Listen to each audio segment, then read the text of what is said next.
Hello everyone, I am Barkha Vats and I welcome you all to Law in Layers. We have already started our environment law series and now we are moving forward to our third topic, that is important protocols and conventions under environment law. Let's start it and try to understand this topic in a simple and easy way. Conventions and protocol को start करने से पहले convention का मतलब जानते हैं। Convention एक international agreement है जो लीगली बाइंडिंग होगा। इसके अंदर रूल्स एंड रेगुलेशन लिखे होते हैं किसी स्पेसिफिक इशू के बारे में, और जब कभी भी हमें उस कन्वेंशन को अमेंड करना होता है तो हम प्रोटोकॉल्स के थ्रू उसको अमेंड करते हैं। तभी हम प्रोटोकॉल्स को बोलते हैं सप्लीमेंट्री एग्रीमेंट टू कन्वेंशन। ये भी लीगली बाइंडिंग होते हैं, लेकिन अगर किसी स्टेट ने, किसी भी पार्टी ने जिसने कन्वेंशन साइन किया है उसने प्रोटोकॉल साइन नहीं किया तो उन पे ये लागू नहीं होगा। मतलब आपको कन्वेंशन भी साइन करना होगा और प्रोटोकॉल भी साइन करना होगा, तब जाके आप पे ये लागू होगा। तो अमेंडमेंट टू एनी कन्वेंशन उसे हम प्रोटोकॉल के थ्रू करते हैं। So moving forward to our first convention, हम जो भी आने वाले वीडियोस में कन्वेंशन पढ़ने वाले हैं, स्लाइड में कन्वेंशंस पढ़ने वाले हैं, हमें उनका ईयर और उनका पर्पस याद करना है कि वो किस पर्पस से बनाई गई थी। जैसे रामसर कन्वेंशन 1971 में साइन की गई है। ये रामसर में साइन की गई थी, रामसर ईरान में है, और इंडिया ने इस कन्वेंशन को साइन किया है 1982 में। 1 फरवरी 1982 में इंडिया ने इसको साइन कर दिया था। 1981 में इसको ले आए थे और 1982 से इसको फोर्स में लगा दिया था।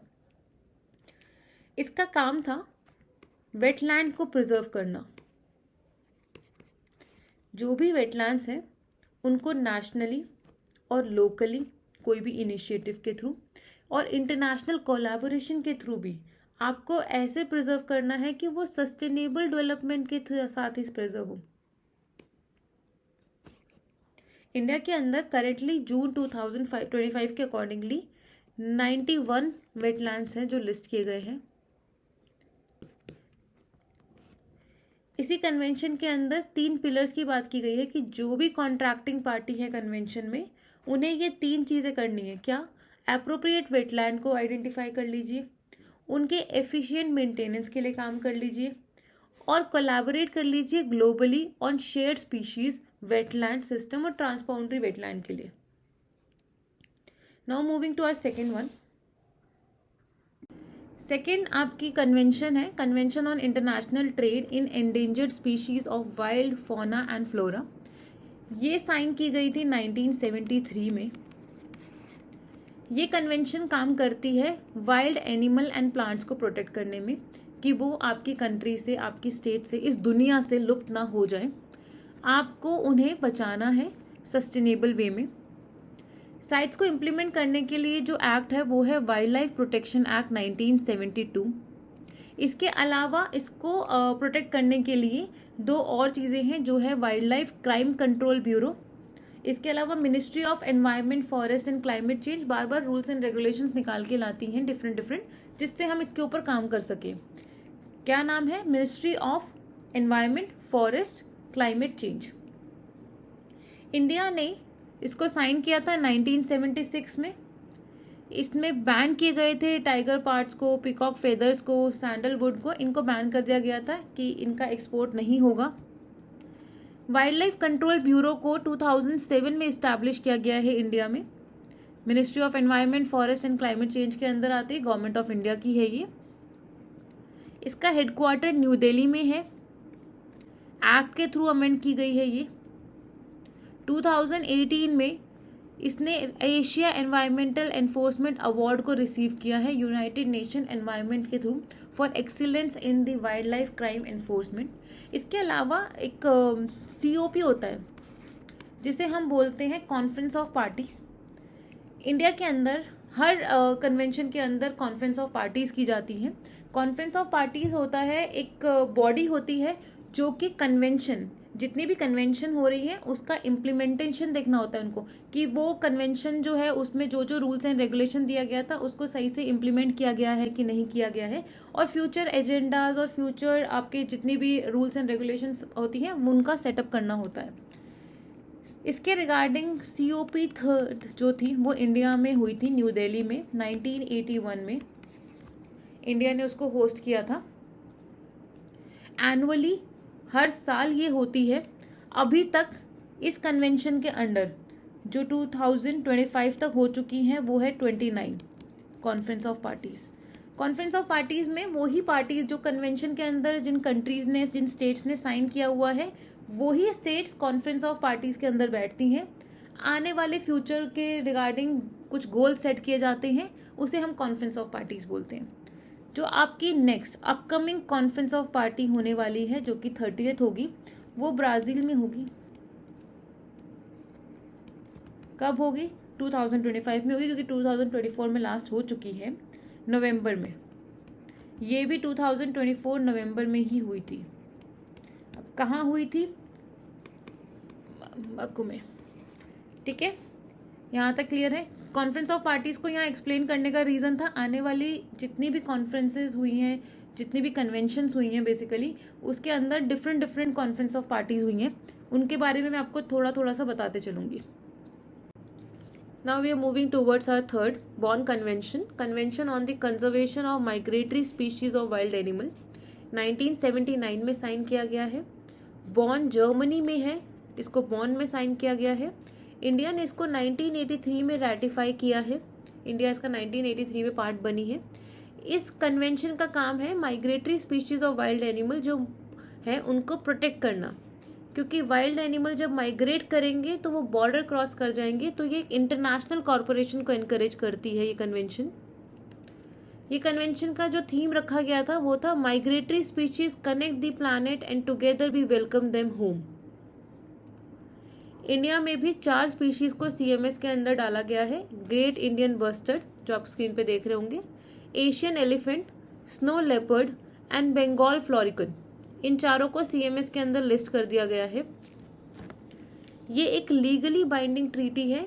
किसने बोला है? यूनाइटेड नेशन एनवायरनमेंट प्रोग्राम के अंदर।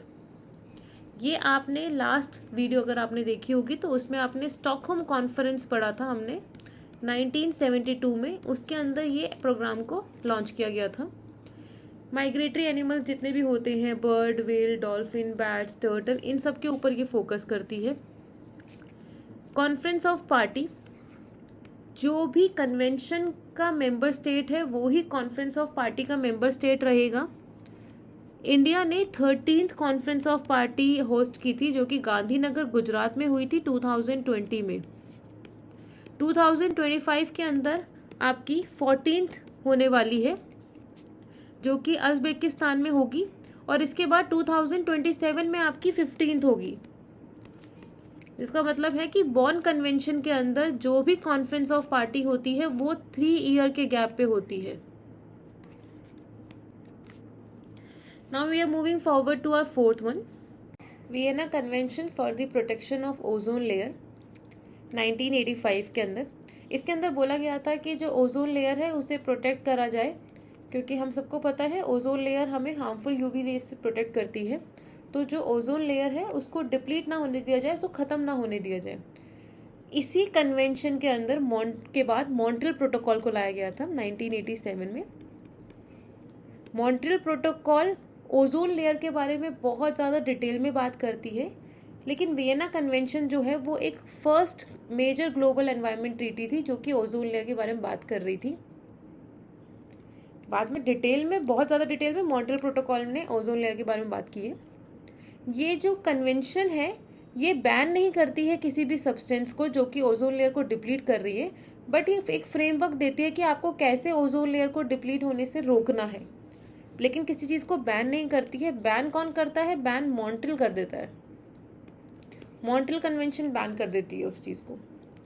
बोला गया था इस कन्वेंशन के अंदर कि आप इंटरनेशनली कॉपरेशन के थ्रू, ठीक है, ओजोन लेयर को डिप्लीट होने से रोकिए, आप उसे प्रोटेक्ट करिए, फाइंड आउट करिए, रिसर्च करिए कि कैसे हम ओजोन लेयर को ख़त्म होने से रोक सकते हैं। ठीक है, ये चीज़ें इसके अंदर बोली गई थी। इंडिया के अंदर इसको इम्प्लीमेंट करने के लिए environment protection act 1986 is there, ozone depleting substance rules 2000 is there.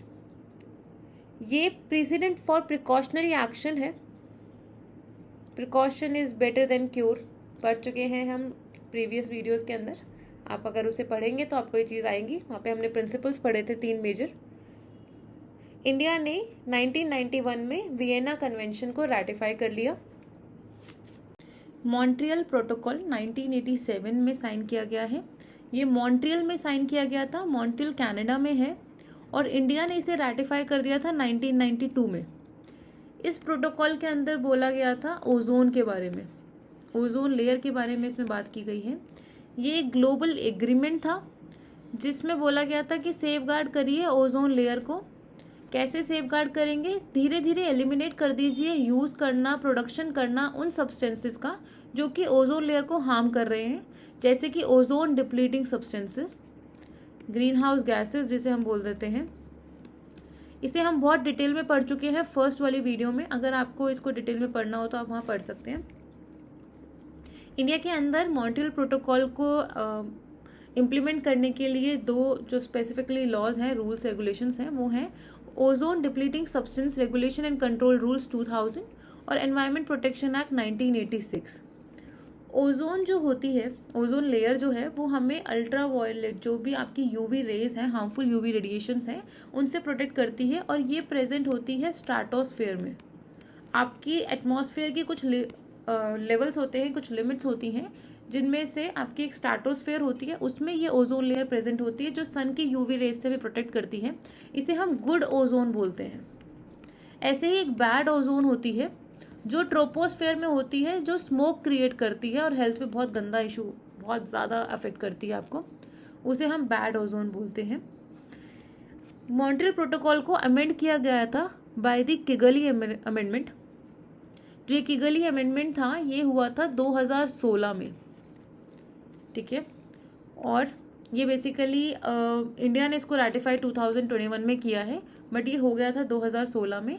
और इसके अंदर बोला गया था कि हाइड्रोफ्लोरोकार्बन्स जो होते हैं HFCs, उन्हें बिल्कुल ही फेज आउट कर दीजिए। ये ग्रीन हाउस गैसेज में आते हैं और ये बहुत जल्दी आपके ओजोन लेयर को डिप्लीट करते हैं, ख़राब करते हैं। तो बोला गया था उसको बिल्कुल ही फेज आउट कर देना है।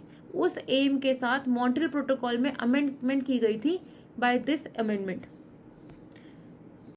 We are done with 5 conventions and protocols. उन्हीं के बेसिस पे 3 MCQs आर देयर।